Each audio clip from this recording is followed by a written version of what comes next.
G'day, today what we're going to talk about is some tips for creating great ad copy. Now, how much time do you spend on creating the perfect ad copy for your Facebook ads? You probably focus more on the videos and the images, don't you? Well, you know what? You're not alone out there. Many marketers actually though seem to forget that each and every word you pick for your ad copy is important for the overall success of your Facebook ad campaigns. A company called Strategizer boosted their ROI, their return on investment, by nearly 1,900%, mainly by improving their Facebook ad copy. Now, that's a pretty huge improvement, I'm sure you would agree. And Hootsuite did another huge study on more than 750,000 real Facebook ad examples from every industry, and they found some really surprising trends.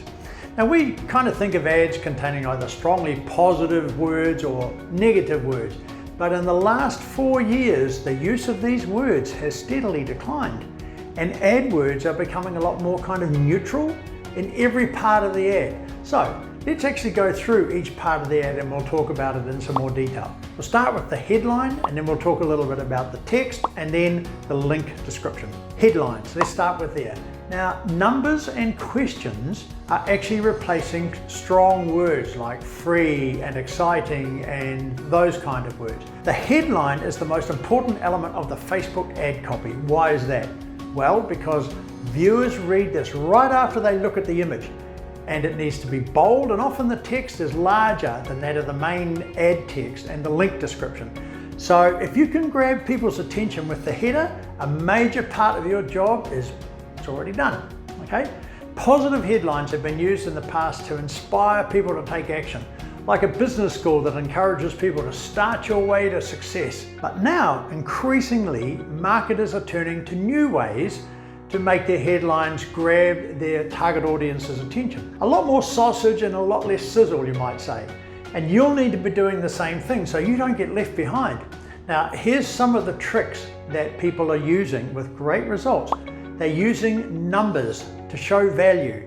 Numbers are like brain candy. Our brains love things when they're organized and concrete.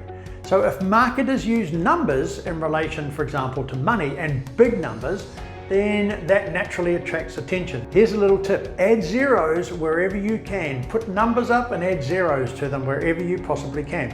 Now, there was another study done by a company called Conductor that realized that more people actually prefer headlines that include numbers. Quickly, 36% like numbers, 21% like personalized messages that start out like Steve, 17% like how to, and we've been coached on how to do this and how to do that, but actually that's third on the list. And the last one is the questions that people get asked in the headline, which was kind of the new thing a year or two ago, but that's way down on the list. That's one thing that you can do. The next thing that you can do is you can actually ask simple yes/no questions to grow curiosity in the headline. It's like Music Discovery, a company who just put a headline up which was a really short and simple question. Beyonce fan? That was it. That was the headline. Beyonce fan? A great example showing that you don't need to have strong or negative words in your Facebook ad copy to get people curious. What happens is it makes people engage with the content on a deeper level, okay? Now, look, some copywriters are against the use of those yes/no questions because they think that a lot of viewers might disengage with the ad if the answer is no. But when it comes to Facebook ads, every click costs you money, and you don't really want the attention of people who aren't interested in what you're promoting anyway.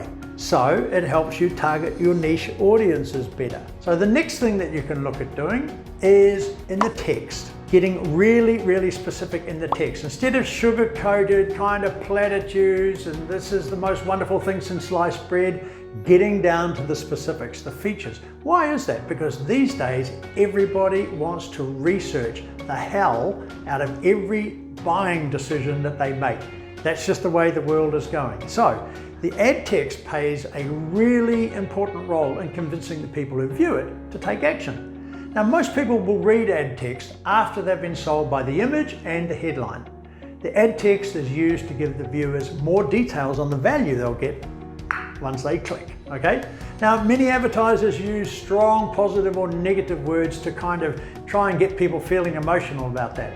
And once you've got them emotionally involved, be it positively or negatively, there's a fair chance that they're going to click on the ad. But while this tactic for writing text isn't completely outdated, just like the headlines, the use of strong, positive and negative ad text is actually declining.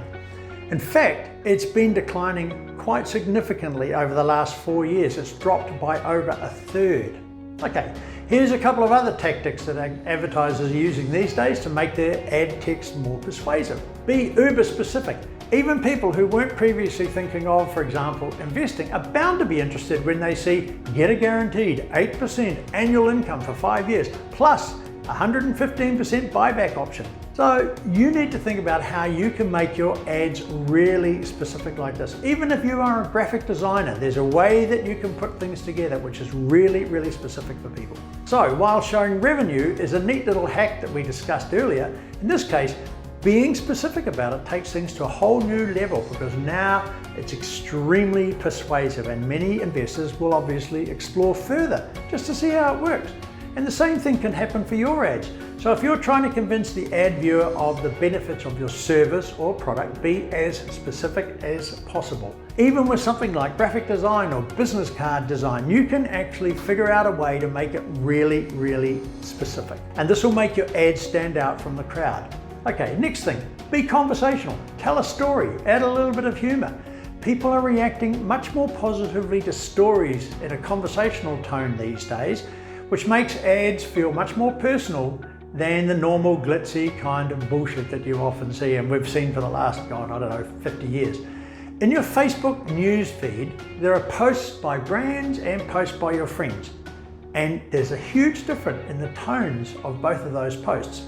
Now, if you take that friendly and conversational tone and put it into your ads, it's going to feel more like a Facebook status update than an ad, and people might ignore branded messaging, but they love personal stories. So treat your ad as an opportunity to tell a great personal story.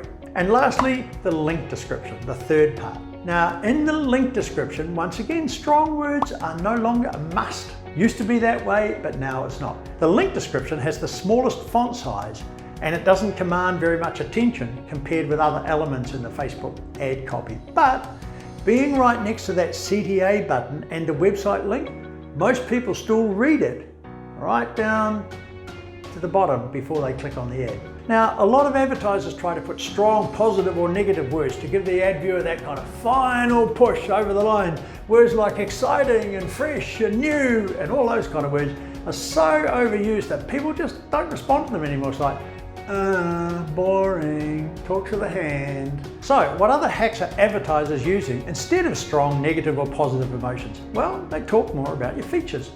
Here's an example from a company called Quip, which is a team working app. Quip uses the link description to list all of its in-app features such as documents, spreadsheets, task lists and chat, like the list of ingredients and the recipe on the box. So what this does is it pushes the viewers of the ad to go and explore the ad. Now, while Quip has used the other elements of their Facebook ad copy to set up expectations, it uses this section to actually give the detail on what's inside the app. And it is a really cool way of getting all of those wonderful features of your product or services out to people who really actually want to know what they're getting for their money. Okay, another one is to introduce FOMO. Now, you will have heard that word before, but it's fear of missing out. It is a copywriting technique that's been used successfully for ages. And you know what? It still works. A study on millennials, those smart and savvy people, found out that 69% of them have a fear of missing out on events that their families and friends will attend. And a separate study showed that 56% of people actually fear missing out on important status updates or posts on their social media. Oh my God, where is this world going to? But anyway, here's the thing. FOMO works. FOMO in social media, it's real. Take advantage of it to improve your conversion rate. It's a fantastic way to push people into taking action if you've got something to sell. It creates a sense of scarcity and urgency, even if it's artificial. Now, all of these trends could be happening as Facebook reacts to advertisers using clickbait, which is good news really, because if you have something good to sell that will help the people who will buy it, you can now describe it in real terms rather than crappy advertising, clickbaity type jargon. You can actually tell people what it is that they're getting. All right, so wrapping all of that up, number one, I suggest that you use positive and negative words sparingly, okay? And concentrate on the other tactics that we've discussed. And one more for the road, here they are. For the headlines, use numbers to show values, use yes/no questions to get people curious. For the ad text, be uber specific about your product or service, what it does and how it does it. And be conversational and tell a story and use a bit of humor.